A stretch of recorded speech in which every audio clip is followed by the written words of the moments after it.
नमस्कार मित्रों, स्वागत है आपका हमारे YouTube चैनल में। मित्रों, अगर आप या आपके परिवार का कोई सदस्य दिव्यांग यानी विकलांग है तो आपके लिए एक बड़ी अपडेट निकल के आई है। राजस्थान सरकार ने दिव्यांग या विकलांग व्यक्तियों के लिए दिव्यांग फ्री स्कूटी योजना की घोषणा की गई है। इस योजना के अंतर्गत राजस्थान में निवास करने वाले विकलांग व्यक्तियों को 5,000 फ्री में स्कूटी देने की घोषणा की गई है। तो मित्रों, अगर आप इस योजना का लाभ उठाना चाहते हैं यानी आप दिव्यांग फ्री स्कूटी योजना के अंतर्गत आवेदन करना चाहते हैं तो आप इस वीडियो के अंत तक बने रहें, क्योंकि हम इस वीडियो में बात करने वाले हैं दिव्यांग फ्री स्कूटी योजना क्या है, आवेदन करने की अंतिम दिनांक क्या रहने वाली है, इस योजना के लिए आवेदन कैसे करना है, आवेदन करने के लिए कौन कौन से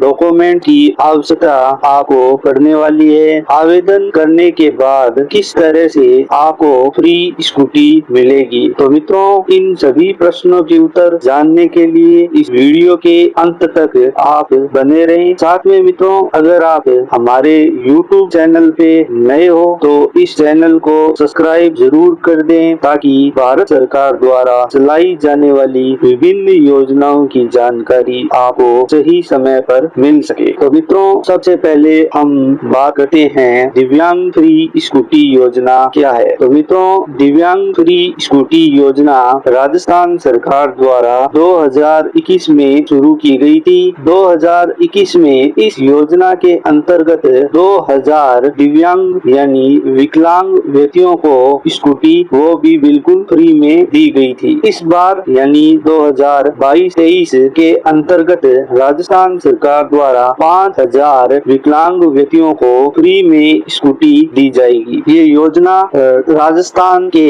समाज कल्याण विभाग द्वारा चलाई जा रही है। इस योजना का नाम दिव्यांग फ्री स्कूटी योजना है। मित्रों, अब बात करते हैं इस योजना के लिए आवेदन आप कैसे कर सकते हैं। मित्रों, आप इस योजना के अंतर्गत आवेदन SSO ID के माध्यम से या अपने नजदीकी ई मित्र के माध्यम से आवेदन कर सकते हैं। याद रहे, आवेदन करने की अंतिम दिनांक 31 सितंबर रखी गई है। 31 सितंबर से पहले आप आवेदन कर दें। मित्रों, अब बात करते हैं आवेदन करने के लिए कौन कौन से डॉक्यूमेंट्स की आवश्यकता पड़ने वाली है। तो मैं यहाँ आपको डिटेल में वो डॉक्यूमेंट्स बता रहा हूँ। तो जो पहला डॉक्यूमेंट है वो है जन आधार कार्ड। यानी मित्रों, जिस व्यक्ति का या जो व्यक्ति दिव्यांग है या विकलांग है उस व्यक्ति का जन आधार कार्ड बना होना आवश्यक है, क्योंकि इस योजना का लाभ केवल वो व्यक्ति ही या वो दिव्यांग ही उठा सकता है जो राजस्थान का मूल निवासी हो। तो आप लोगों का जन आधार कार्ड बना हुआ होना चाहिए। अगर जन आधार कार्ड नहीं बना हुआ है या जन आधार कार्ड में आपका नाम नहीं है तो आप जल्द से जल्द जन आधार कार्ड बना लें। और जो दूसरा डॉक्यूमेंट है वो है आधार कार्ड। तो आपके पास आधार कार्ड होना आवश्यक है। अब बात करते हैं मित्रों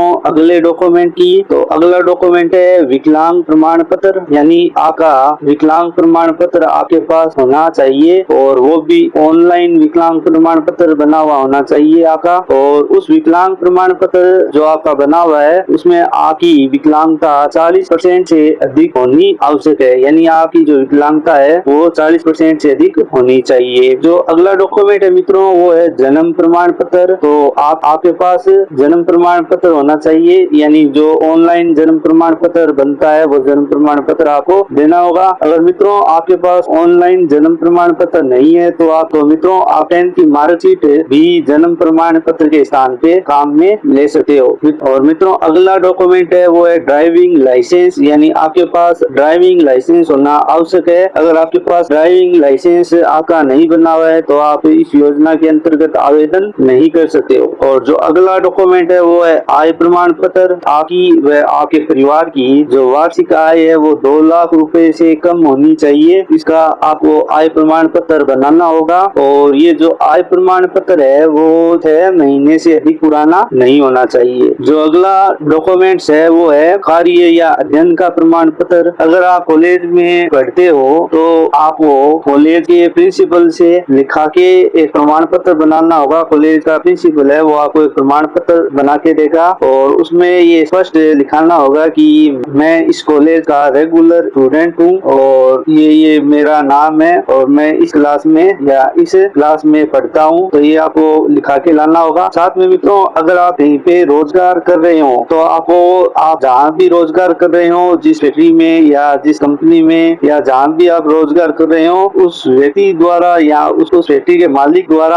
आपको एक प्रमाण पत्र लिखा के लाना होगा कि मैं यहाँ पे कार्य कर रहा हूँ। अगर आप कहीं पे काम कर रहे हो तो ये दो कैटेगरी है, वो दोनों में से आप जिस कैटेगरी में भी आते हो उसका प्रमाण आपको साथ में लगाना होगा। और अगला डॉक्यूमेंट है मित्रों शपथ पत्र। तो आपको अपने नाम से एक शपथ पत्र भी प्रस्तुत करना होगा। इस शपथ पत्र में ये लिखना होगा आपको कि मैंने अब से पहले किसी भी गवर्नमेंट संस्था द्वारा या केंद्र सरकार द्वारा या सरकार द्वारा फ्री में किसी भी तरह का वाहन मुझे प्राप्त नहीं हुआ है या मैंने किसी तरह की दूसरी योजना के माध्यम से मुझे किसी भी तरह का कोई लाभ प्राप्त नहीं हुआ है। इस चीज का आपको शपथ पत्र प्रस्तुत करना होगा। यानी आपने किसी दूसरी संस्था से या केंद्र सरकार से आपको किसी भी तरह की कोई छुट्टी या वाहन आपको नहीं मिला है। और जो अगला डॉक्यूमेंट्स है वो है आपको एक फोटो साथ में लगानी पड़ेगी इन डॉक्यूमेंट के, जिसमें ये प्रदर्शित होता हो कि आप किस तरह के विकलांग हो। यानी जो फोटो है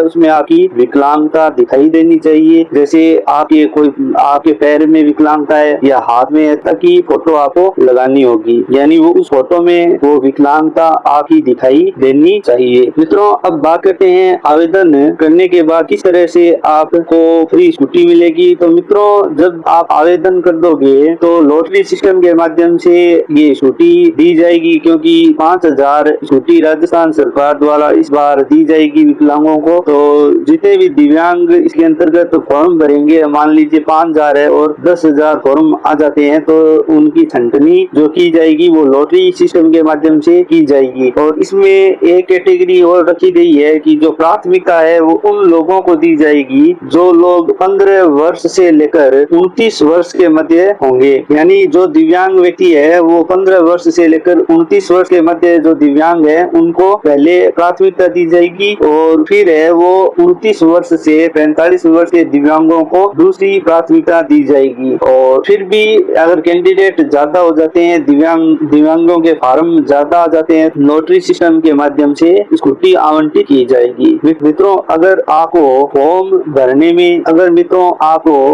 भरने में किसी भी तरह की कोई दिक्कत आ रही है तो आप हमें कमेंट बॉक्स में पूछ सकते हैं। हम कोशिश करेंगे आपके प्रश्नों के उत्तर देने की। तो मित्रों, इस वीडियो में इतना ही। मैं आशा करता हूँ मेरे द्वारा बताई गई जानकारी आपको अच्छी लगी होगी। तो मित्रों, मिलते हैं अगले वीडियो में एक नई जानकारी के साथ। इसी के साथ धन्यवाद।